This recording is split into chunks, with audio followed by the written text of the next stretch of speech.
Hogy foghatott össze annyi minden egy kislány megmentéséért?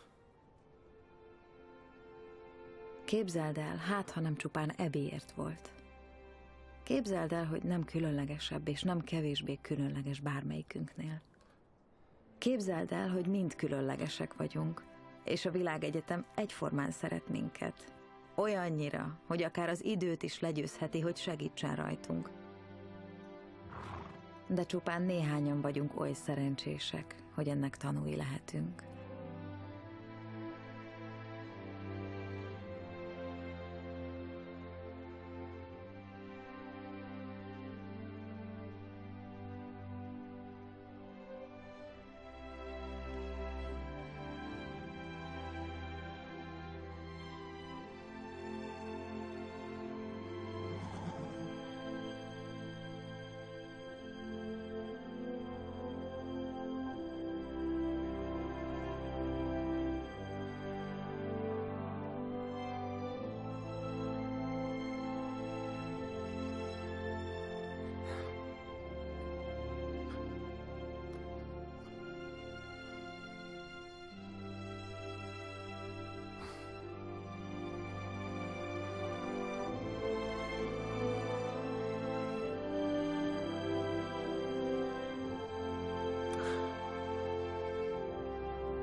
Egyik élet sem fontosabb a másiknál, és mindennek megvan a maga célja.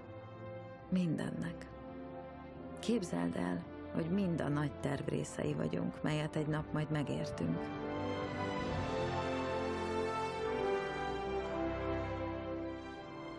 És e napon, miután megtettük azt, amire csak is mi vagyunk hivatottak, felszállunk, és azokkal, kiket legjobban szerettünk, újra egyesülünk örökölelésben.